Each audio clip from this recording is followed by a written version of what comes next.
अस्सलामुअलैकुम वरहमतुल्लाहि वबरकातुहू। बहुत अहम और ज़रूरी ख़बर मैं आपके सामने लेकर के हाज़िर हुआ हूँ। देखिए, अभी सोशल मीडिया पर इस तरह की ख़बरें बहुत ज़्यादा वायरल हो रही हैं कि मौलाना सज्जाद नोमानी साहब की वजह से इम्तियाज़ जलील साहब को विधानसभा चुनाव में महाराष्ट्र में बहुत बड़ा झटका लग सकता है।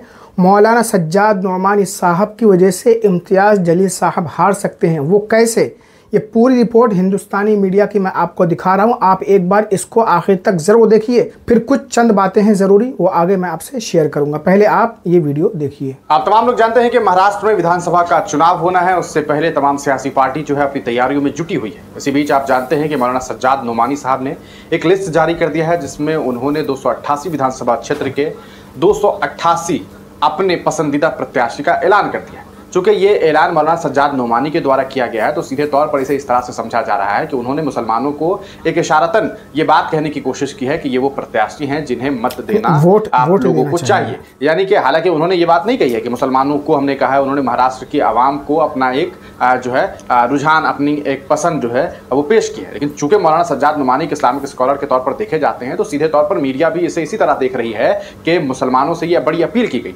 लेकिन उनके उस फहरिस्त में बड़ी चौंकाने वाली बात ये थी कि उन्होंने औरंगाबाद पूर्वी से इम्तियाज़ जलील का नाम अपने फहरिस्त में शामिल नहीं किया। उन्होंने अपना समर्थन जो है वो डॉक्टर अब्दुल गफ्फार कादरी, जो कि समाजवादी पार्टी से इस बार प्रत्याशी बनाए गए हैं, उन्हें दिया है, जो कि पूर्व में एआईएमआईएम के ही नेता थे। 2 बार एआईएमआईएम से जो है ये जनाब हैं, आप जानते हैं, इन्होंने मौलाना सज्जाद नोमानी साहब ने डॉक्टर गफ्फार कादरी को समर्थन दिया, जो पिछले 2 बार जो है विधानसभा का चुनाव एआईएमआईएम से लड़ चुके हैं। लेकिन इस बार इन्हें टिकट नहीं मिला, तो इन्हें जो है इन्होंने पार्टी छोड़ दी और समाजवादी पार्टी ने, अबू आसिम आज़मी ने इन्हें टिकट दे दिया और यहाँ से इन्हें चुनाव लड़ा दिया।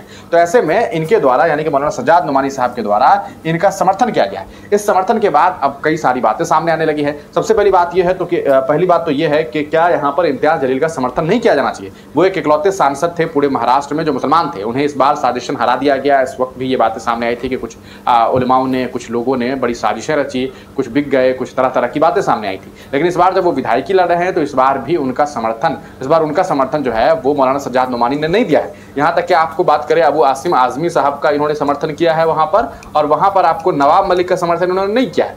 वहाँ पर अबू आसिम आज़मी का इन्होंने समर्थन किया है। इसके अलावा आप देखेंगे अगर औरंगाबाद सेंट्रल से, तो वहाँ पर भी इन्होंने निसार सिद्दीकी का, जो कि मजलिस के कैंडिडेट हैं, उनका समर्थन नहीं किया है। तो ये काफ़ी चौंकाने वाली बात है। लेकिन इस फैसले के बाद समाजवादी पार्टी के लोग काफ़ी खुश हैं। आप देखिए, ये समाजवादी पार्टी के नेताओं के द्वारा ये तस्वीरें साझा की गई है, जिसमें समाजवादी पार्टी उम्मत के हक में बड़ा फैसला, मौलाना सज्जाद नोमानी साहब डॉक्टर गफ्फार कादरी के समर्थक में आए। देखिए, डॉक्टर गफ्फार कादरी के समर्थक में आए, अब्दुल गफ्फार कादरी के समर्थक में जो है वो समर्थन में इनके द्वारा बयान दिया गया है। ये तस्वीर भी आप देख सकते हैं, मौलाना सज्जाद नोमानी साहब आपको दिखाई दे रहे हैं। इस तरफ आप मौलाना सज्जाद नोमानी को देख रहे हैं, वहीं यहाँ आप अबू आसिम।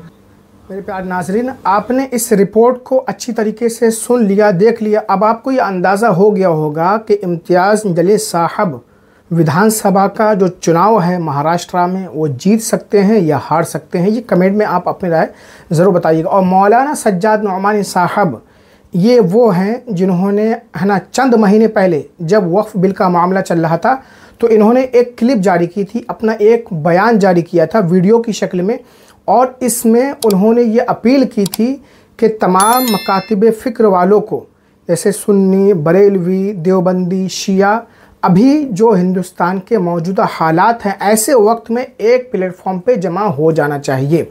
लेकिन अभी यहाँ पर हम उसका उल्टा देख रहे हैं, क्योंकि मौलाना सज्जाद नोमानी साहब ने डायरेक्ट ये नहीं कहा कि इम्तियाज़ जलील साहब को वोट मत दो, लेकिन उन्होंने डॉक्टर फारूक साहब के बारे में ये कहा कि आप इनका समर्थन करो, इनको वोट करो, अखिलेश यादव की पार्टी को जिताओ।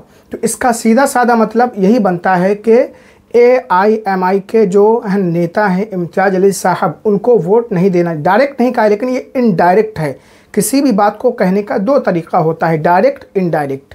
तो ये डायरेक्ट नहीं है बल्कि इनडायरेक्ट है। मेरे प्यारे नाज़रीन, मौलाना सज्जाद नोमानी साहब इत्तेहाद की बात करते हैं। तमाम हिंदुस्तान के मुसलमानों को अभी एक हो जाना चाहिए। मौलाना सज्जाद नोमानी साहब ने अखिलेश यादव की पार्टी का जो समर्थन किया है, उसे सपोर्ट किया है, सही है या गलत है, कमेंट बॉक्स में आप ज़रूर लिखिएगा। इस वीडियो को ज़्यादा से ज़्यादा शेयर करें। फेसबुक पर अगर देख रहे हैं तो हमें फॉलो ज़रूर कर लें। अस्सलामु अलैकुम व रहमतुल्लाहि।